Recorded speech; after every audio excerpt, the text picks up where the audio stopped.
आतंकी हमले के बाद हाई अलर्ट पर है सेना। सूत्र बता रहे हैं भारतीय सेना को दिए गए तैयार रहने के निर्देश। सेना को कम समय में जल्द जवाब देने को कहा गया है, ये सूत्र बता रहे हैं। तो बड़ी खबर, ऊपर से निर्देश दिए गए हैं, ऑर्डर्स हैं कि तैयार रहिए, कभी भी कुछ भी हो सकता है। भारतीय सेना को तैयार रहने के निर्देश दिए गए हैं। सेना को कम समय में जल्द जवाब देने के निर्देश दिए गए हैं। तो एक के बाद एक बड़ी खबरें सामने आ रही है।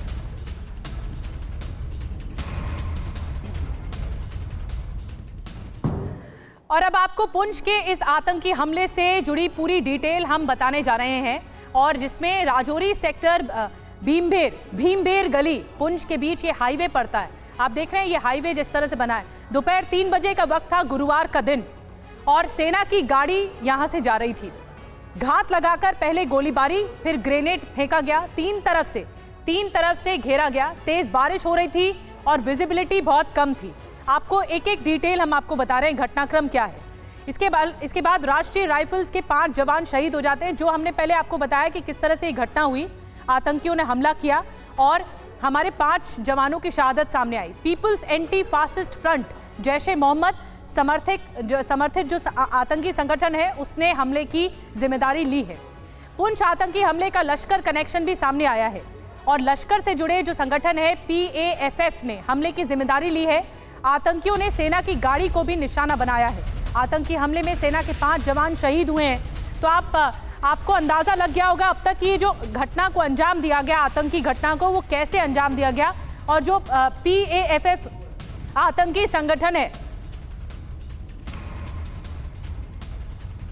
और PAFF आतंकी जो संगठन है, उसकी टेरर कुंडली अब हम आपको बताने जा रहे हैं। आइए हम आपको बताते हैं किस तरह का ये संगठन है और कैसे लश्कर तैयबा से जुड़ा हुआ है। ये जानकारी मिल रही है कि जनवरी में इस संगठन को बैन किया था, और उसके बाद से ही ये जो अपने स्लीपर सेल है, अपनी टेरर की गतिविधियां है, वो आगे बढ़ाता हुआ दिख रहा था।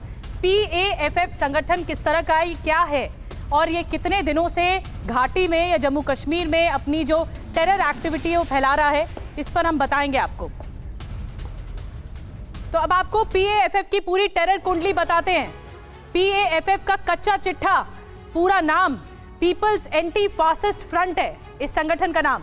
और इसके पीछे कौन है? पाकिस्तान का जैश ए मोहम्मद आतंकी संगठन। फिर ये कहां एक्टिव है? जम्मू कश्मीर में एक्टिव है। अगला सवाल, कब से चर्चा में है ये? आर्टिकल 370 हटने के बाद 2019 के बाद से चर्चा में है।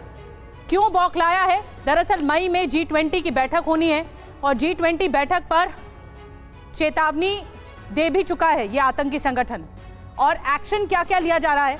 जनवरी 2023 में गृह मंत्रालय ने इस पर बैन लगाया, और बैन लगाने के बाद ये जो अपनी टेरर एक्टिविटीज हैं वो आगे फैलाता हुआ दिख रहा है। अब ये पहली बार नहीं है कि इस खूंखार आतंकवादी संगठन ने आतंकी हमले को अंजाम दिया हो। इससे पहले PAFF ने कब कहां अपने टेरर प्लान को पूरा किया, ये भी तस्वीरों के जरिए देख लीजिए। साल 2021 में 3 जून को बीजेपी नेता राकेश पंडिता की हत्या की जिम्मेदारी पीपल्स एंटी फासिस्ट फ्रंट ने ली। फिर 11 अगस्त 2021 की वो तारीख आई जब राजौरी में सेना पर अटैक हुआ।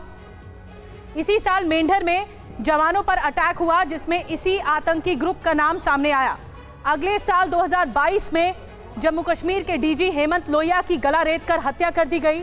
इस सनसनीखेज मर्डर की जिम्मेदारी भी PAFF ने ली।